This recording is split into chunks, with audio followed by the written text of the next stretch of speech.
Before refrigerators and modern food technology, Native Americans mastered incredible ways to keep meat fresh for months, even years. And these methods weren't just clever survival tricks, they were preservation techniques that were so good that some of them still work better than our modern tricks.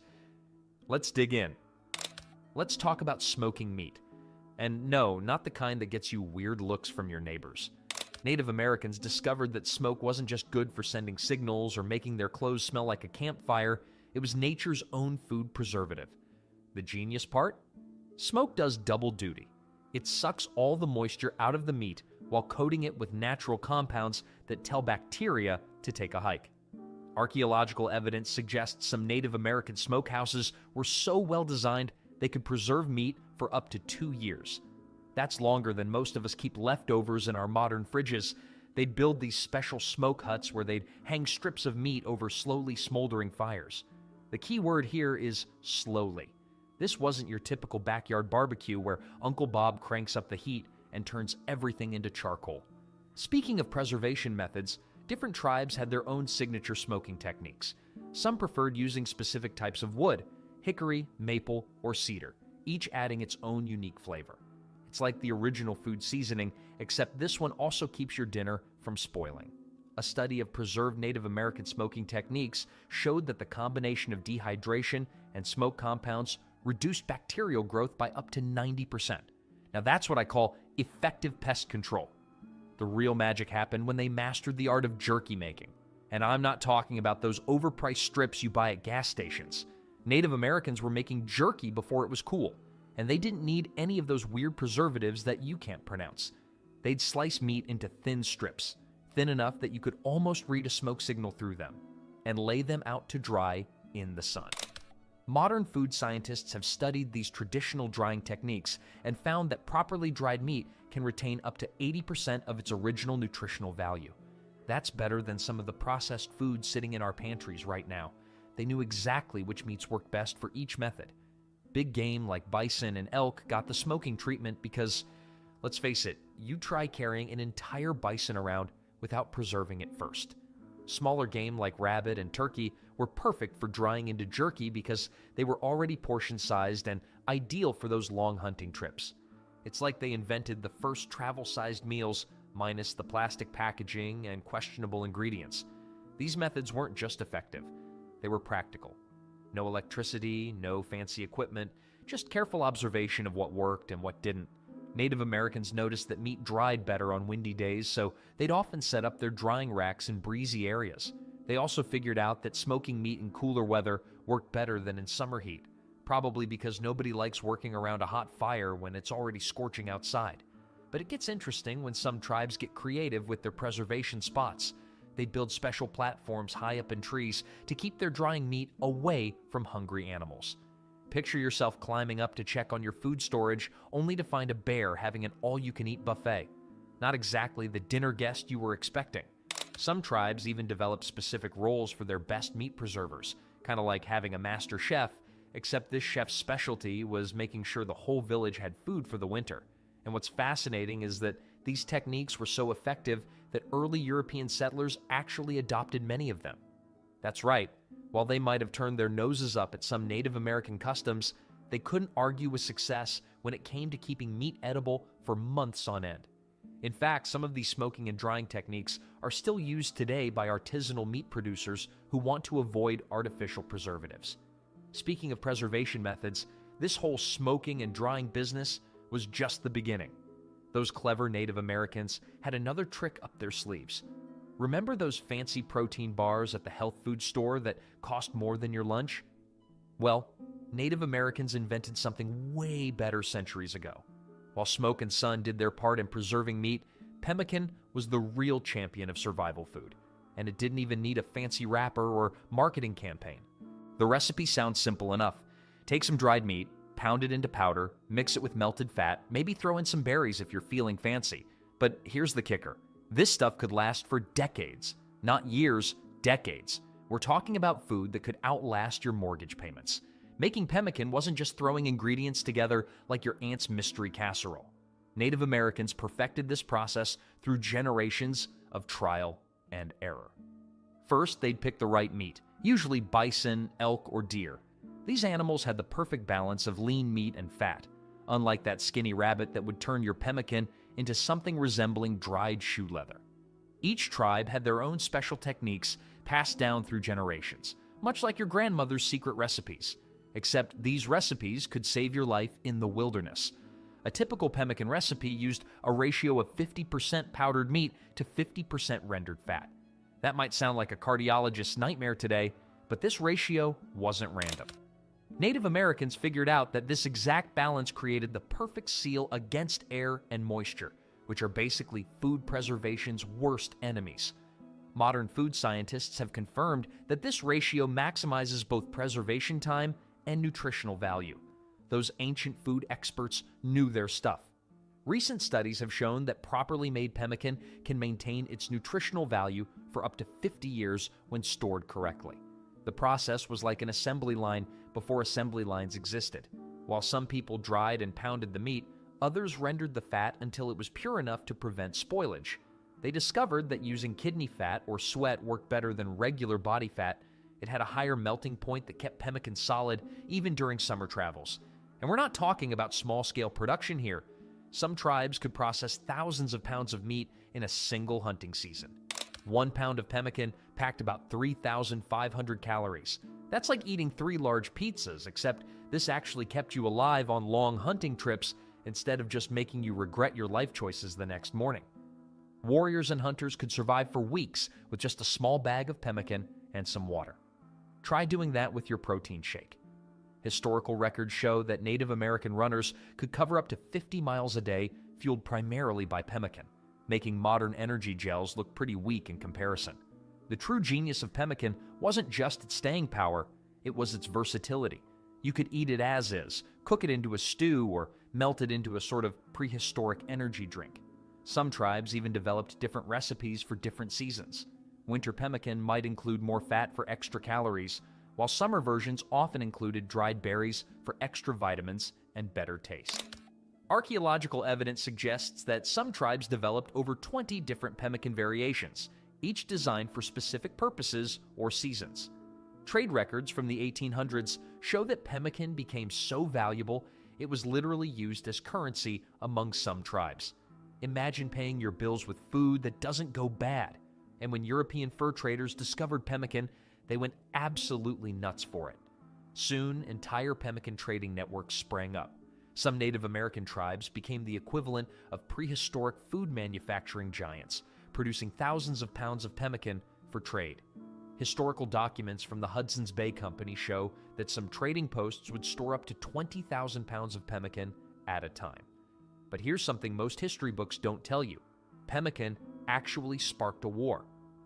No joke, the Pemmican War of 1814 to 1816 started when the governor of the Red River Colony tried to stop pemmican exports. It turns out people get really angry when you mess with their food supply, especially when that food supply has kept their families alive for generations. While pemmican revolutionized food preservation and trade, sometimes you needed to store fresh cooked meat for shorter periods. Before the days of plastic containers with lids that mysteriously vanish into the same dimension as missing socks, Native Americans had already mastered the art of leftover storage. Their secret weapon? A combination of clay pots and animal fat that worked better than those expensive containers you're still waiting for your neighbor to return.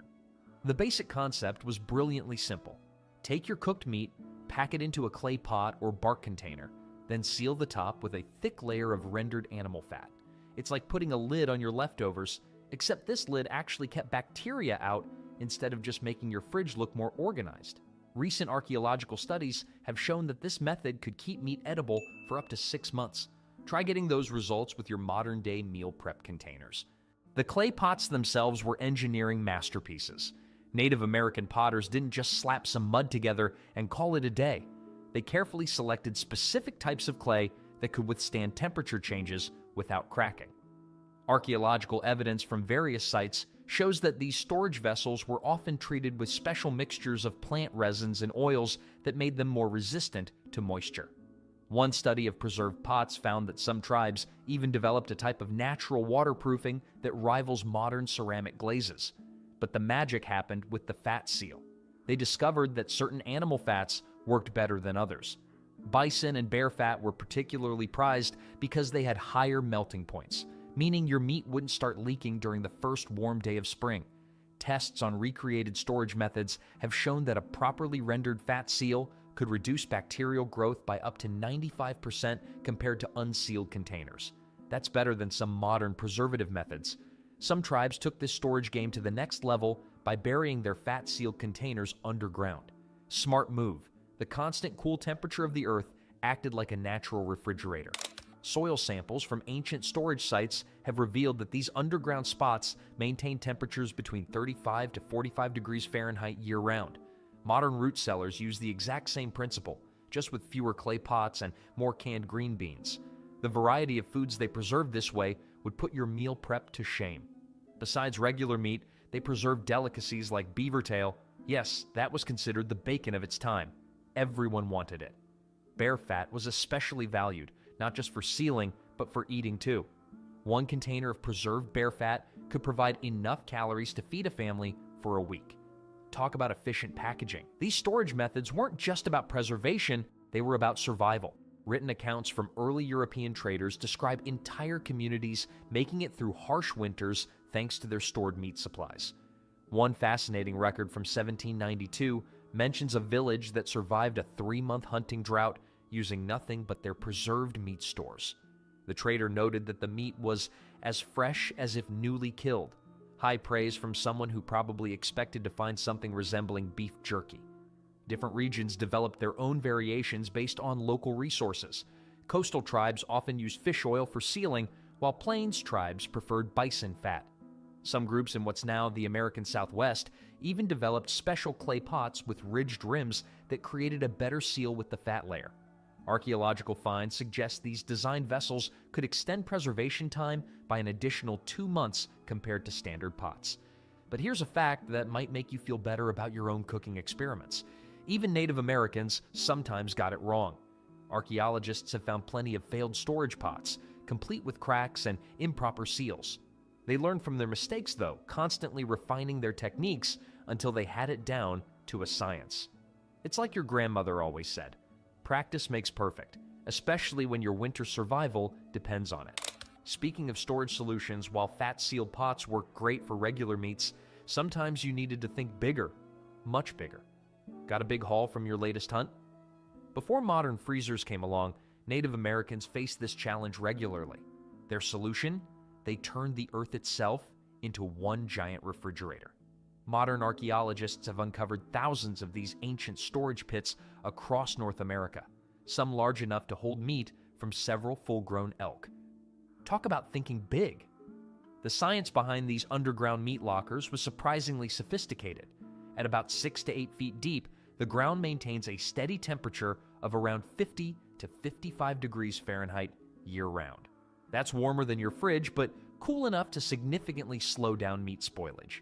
Recent studies of these ancient storage methods have shown that properly constructed pits could keep meat edible for up to 3 months in warmer seasons.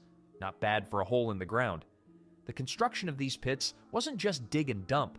Native Americans lined them with specific materials in carefully planned layers, like the world's most practical lasagna. First came a layer of grass or bark to prevent direct soil contact. Then they'd add alternating layers of meat and insulating materials.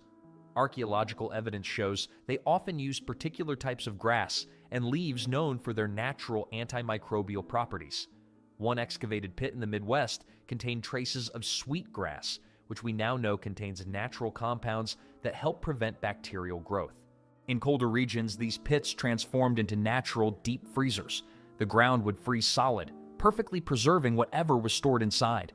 Some tribes in what's now Canada developed a technique of creating ice layers between meat layers, basically inventing the chest freezer about 800 years early. When European explorers first encountered these frozen meat caches, they were amazed to find perfectly preserved game that had been stored for months. But location was everything. Like modern real estate, it was all about location, location, location.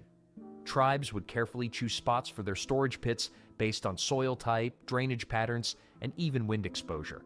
They knew that sandy soil drained better than clay, nobody wanted their winter meat supply sitting in a puddle, and that north-facing slopes stayed cooler. Some archaeological sites have revealed entire pit neighborhoods, dozens of storage pits carefully arranged based on the local landscape. The size of these pits could get pretty impressive. The largest discovered so far could hold up to 2,000 pounds of meat. That's like parking a small car underground, except this one you could eat later. And yes, someone actually calculated that. A study of storage pit volumes across different regions showed that northern tribes typically built larger pits, probably because the colder climate meant they could store meat longer. But it wasn't just about digging holes. These pits needed maintenance and management. Tribes developed complex systems for rotating their meat supplies, kind of like how we check expiration dates today. Except their version didn't involve squinting at tiny printed numbers. They used marker sticks to track storage times and had specific rules about when to open which pits. Some tribes even appointed pit keepers, basically prehistoric inventory managers who kept track of everything stored underground. You might wonder about unwanted visitors. After all, a pit full of meat sounds like an all-you-can-eat buffet for local wildlife. Native Americans had that figured out too. They'd often cover pit openings with heavy stones and build special markers that were obvious to humans but not attractive to animals. Some tribes even planted certain types of plants around their storage areas that naturally repelled wildlife. Pretty clever way to keep the neighborhood bears from raiding your winter stash. Of course, sometimes things didn't go according to plan. Archaeological evidence suggests that about 1 in every 10 pits failed due to various reasons: flooding, animal intrusion, or improper sealing. But considering they were working without modern technology, that's a pretty impressive success rate. It's better than my track record with keeping leftover takeout edible in the fridge. While underground storage worked great for keeping meat cold, some tribes developed even more interesting preservation methods. In fact, their next technique might make your stomach turn a bit. But trust me, it's a fascinating process that turns simple fish into a delicacy that would last for months. You might turn your nose up at the idea of eating controlled rot, but fermentation was one of Native Americans' most brilliant preservation techniques. Before you say gross, remember that cheese is basically fermented milk, and you probably ate some on your pizza last night. The difference? Native Americans applied the same principle to fish and meat, creating preserved foods that could last through the harshest winters. The process started with catching fish, usually salmon or other fatty fish, that were perfect for fermentation. These fish would be buried in special pits lined with grasses and leaves, then left to ferment under carefully controlled conditions. The science behind this is fascinating. Beneficial bacteria would break down the fish while preventing harmful bacteria from growing. Modern microbiologists have studied these traditional fermentation pits and found they created the perfect environment for good bacteria, maintaining a pH level between 4.2 and 4.8, exactly what you need for safe fermentation. But this wasn't just a random burial. Different tribes developed specific techniques based on their local climate and available ingredients. Coastal tribes often added seaweed to their fermentation pits, unknowingly introducing natural compounds that helped preserve the fish even better. Recent studies have shown that these seaweed additions provided iodine and other minerals that actually enhance the preservation process. Who needs fancy food additives when you've got seaweed? The timing had to be perfect too. Too short, and the fermentation wouldn't protect the food properly. Too long, and, well, let's just say you'd have something that even your uncle who eats everything wouldn't touch. Through generations of trial and error, tribes developed precise timing systems. They'd check the pits regularly, looking for specific signs that the fermentation was complete. Kind of like checking if your sourdough bread has risen enough, except with more interesting smells. Archaeological evidence suggests some tribes could store fermented fish for up to a year. That's pretty impressive considering modern food preservation methods often struggle to keep fish fresh for more than a few days. One excavated storage pit in Alaska contained traces of fermented fish that scientists estimate could have fed a family of 6 for an entire winter season. Talk about meal prep.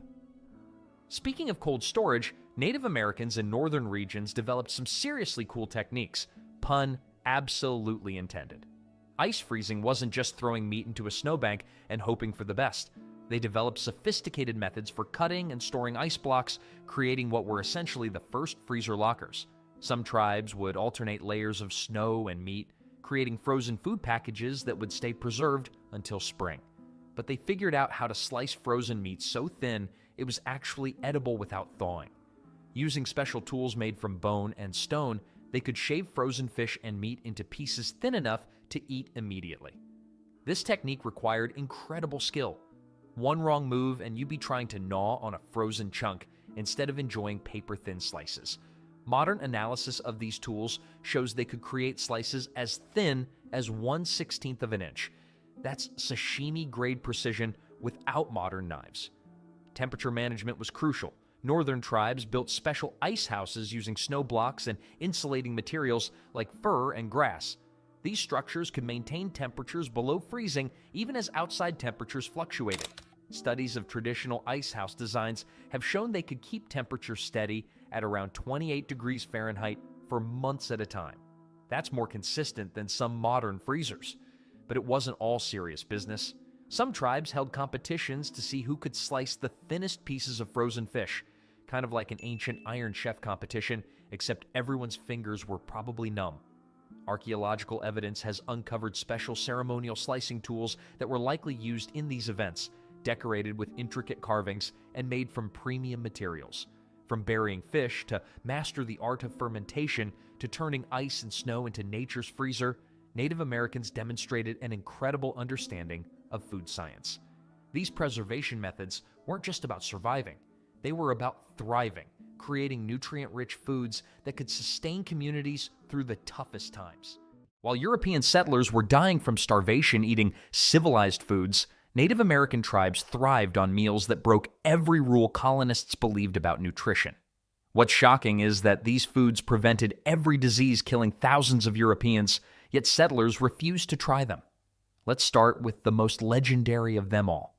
Pemmican was basically the ultimate energy bar, thousands of years before anyone ever thought of protein powder. Plains tribes made it by taking dried meat from bison, elk, or deer and pounding it into powder. Then they mixed it with rendered animal fat and dried berries. It packed more nutrition per pound than a modern energy bar and lasted longer than most relationships. The genius wasn't just in what went into pemmican, but how long it lasted. We're talking months, sometimes years without spoiling. No refrigeration needed. 1 pound of this stuff packed over 3,000 calories. That's enough energy to power a person for days, compressed into something smaller than a sandwich.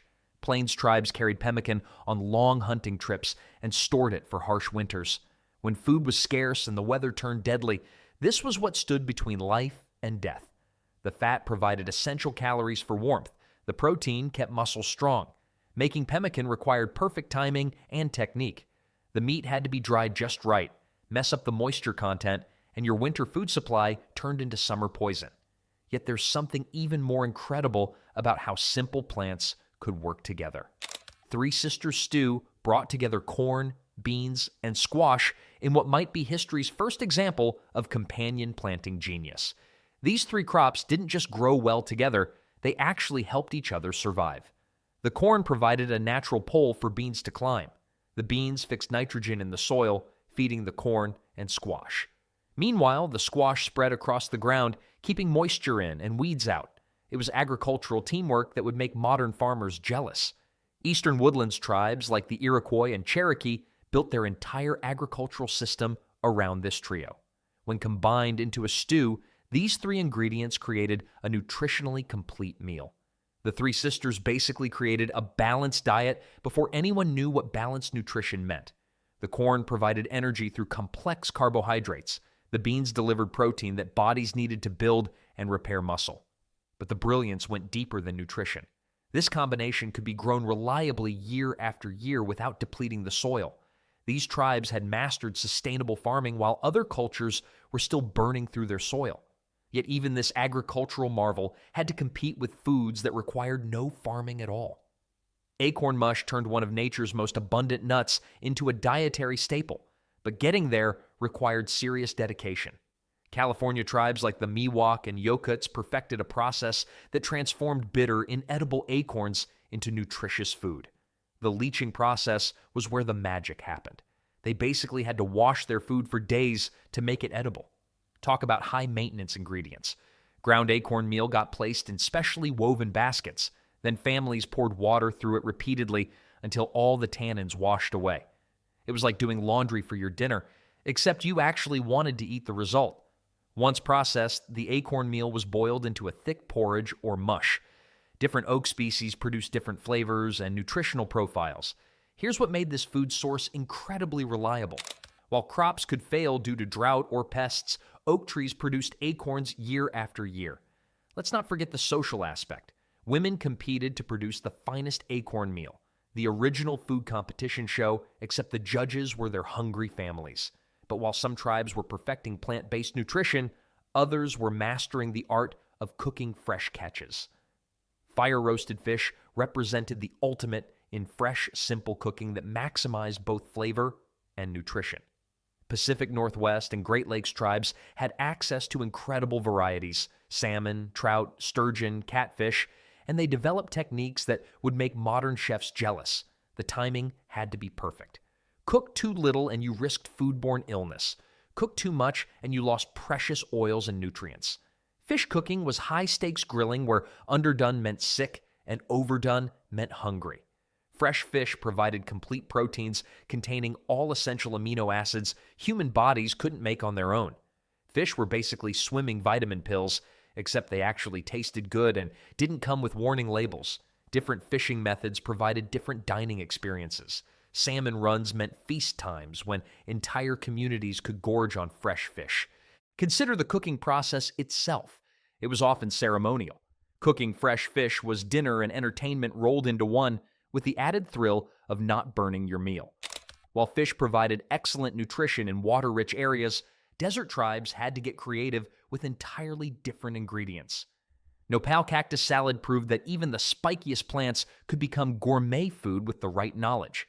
Apache and Pueblo peoples in desert regions turned prickly pear cactus pads into a nutritious, hydrating meal that helped them thrive. Removing the spines required skill and patience. Preparing cactus for dinner meant carefully disarming your vegetables before you could eat them. Once cleaned, the pads could be sliced and prepared in various ways: boiled until tender, roasted over coals for a smoky flavor, or even eaten raw when young and fresh. The nutritional benefits were impressive for a desert plant. Nopal pads provided high levels of fiber, vitamin C, and crucial hydration in environments where water was scarce. Cactus pads were basically nature's sports drink, except they came with built-in security systems.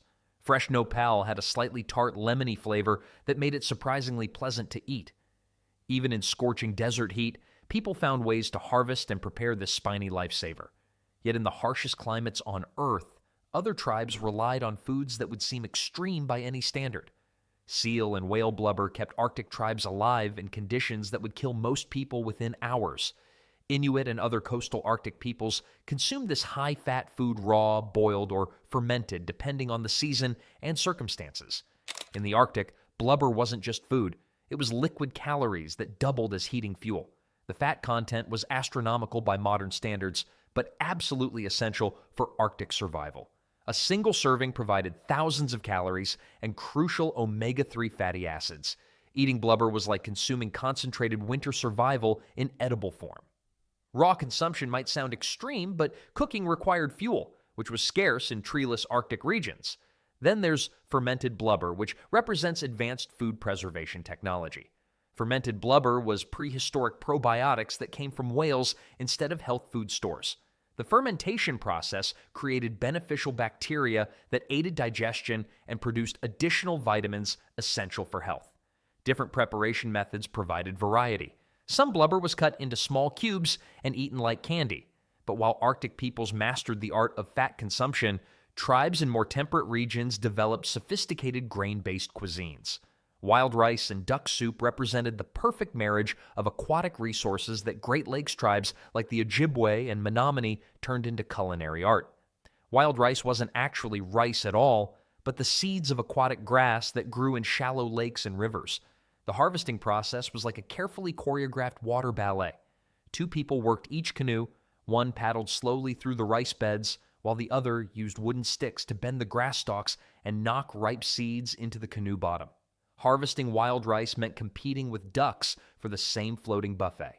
When combined with duck or other waterfowl, the soup became a complete protein source with complex carbohydrates and essential minerals. Wild rice and duck soup was basically a complete meal swimming around in the same lake. The nutritional profile was impressive. Wild rice contained more protein than regular rice, plus significant amounts of lysine, fiber, and B vitamins. Wild rice was a superfood before superfoods were trendy, and it actually filled you up. However, some foods were considered so special they were reserved for the most important moments. Fresh bison liver was the ultimate prize after a successful hunt, eaten raw and shared among plains tribes in what could only be described as prehistoric fine dining. Fresh liver was like winning the nutritional lottery, packed with more vitamins than a modern supplement aisle. The liver had to be consumed immediately after the kill to maintain peak nutritional value and safety. Fresh liver provided massive amounts of iron, vitamin A, B12, and complete proteins in concentrations that would make modern vitamin supplements look weak. Bison liver was basically nature's multivitamin, except it came from a 2,000-pound animal instead of a plastic bottle. The sharing of fresh liver followed strict social protocols. Getting first dibs on fresh liver was the ancient equivalent of premium seating. The most successful hunters, elders, pregnant women, and children often received the first portions to ensure proper nutrition. But here's where it gets interesting. The ritual aspects were as important as the nutrition. Eating the liver of a freshly killed bison was seen as taking on some of the animal's strength and spirit. But when fresh organs weren't available, tribes had other ways to extract maximum nutrition. Bone broth represented the ultimate in waste, not want, not cooking, turning what others might discard into liquid nutrition that could sustain life during the leanest times. Plains and woodland tribes cracked open large bones from bison and deer to access the marrow, then boiled everything for hours to extract collagen, fats, and minerals. They turned bones into soup, the original bone-to-broth recycling program. The cooking vessels varied by tribe and region.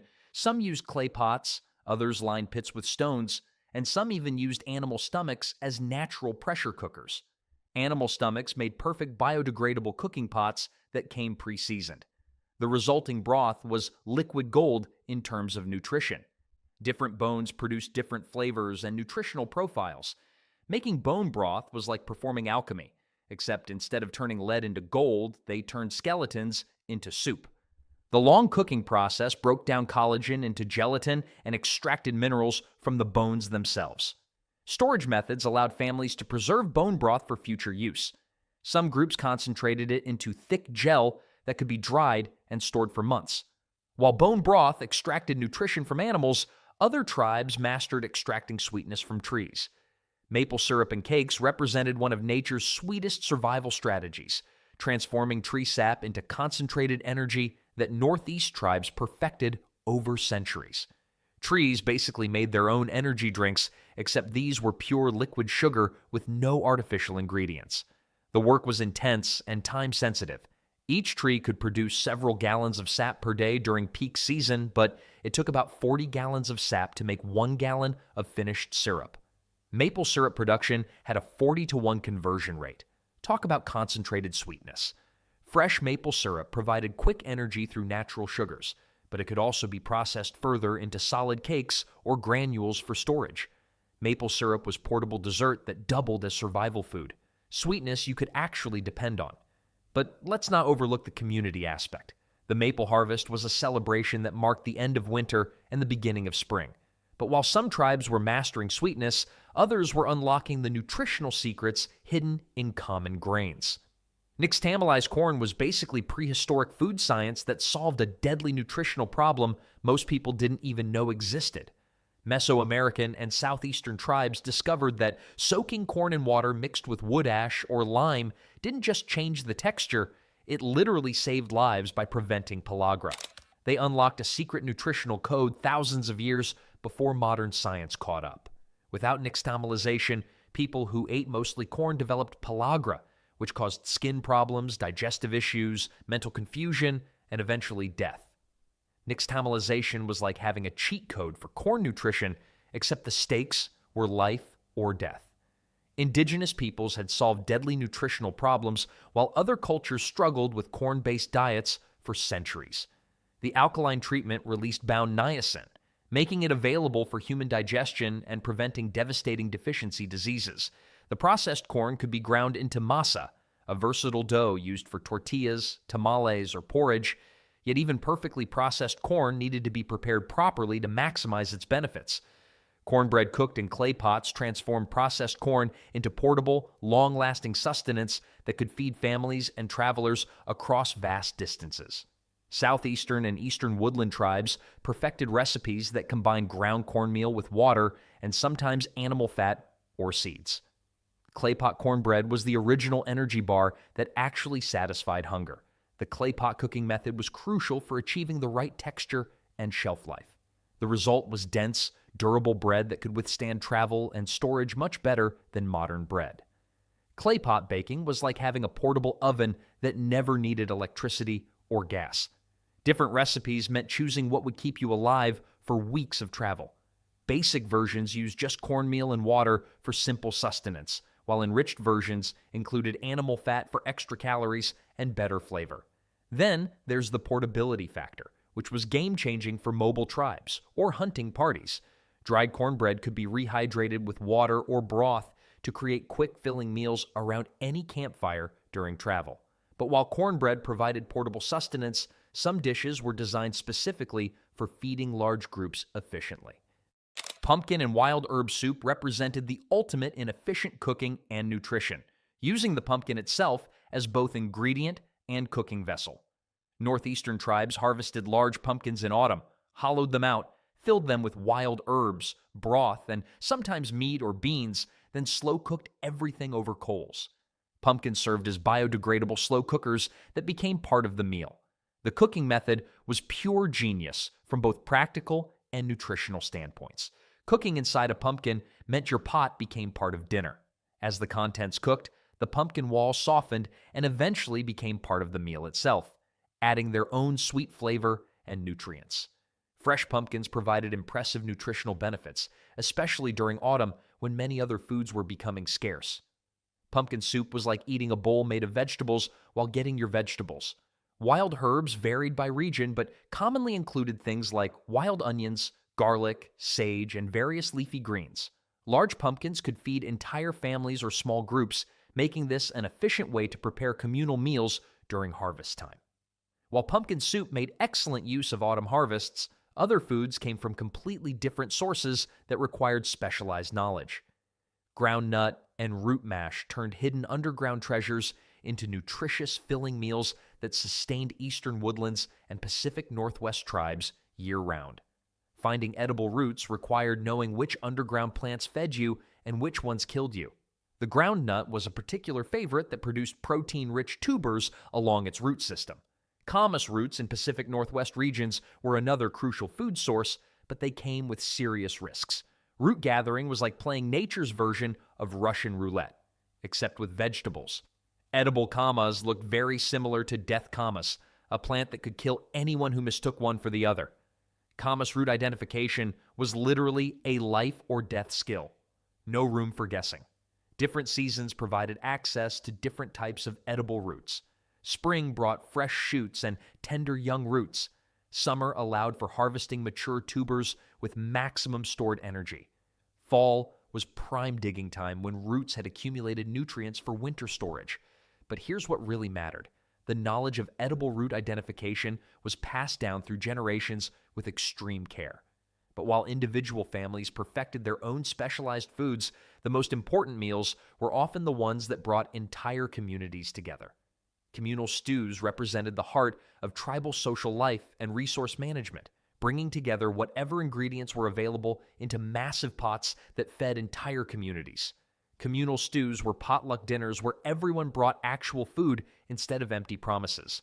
The ingredients varied dramatically depending on location, season, and what the community had successfully hunted or gathered recently.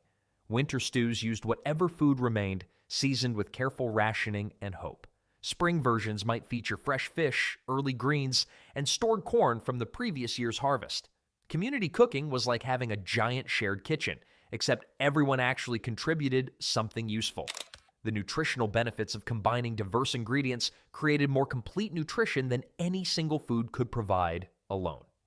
Beyond nutrition, communal stews served crucial social and cultural functions. Stories were told while the stew cooked, passing down important cultural knowledge to younger generations. Each tribe developed signature flavoring techniques that created distinct regional cuisines focused on survival rather than reviews. The preparation, cooking, and sharing of communal stews reinforced social bonds that held tribal societies together through both abundant and difficult times. But let's not forget the deeper significance. These meals represented more than just sustenance. They were the foundation of community cooperation and cultural continuity.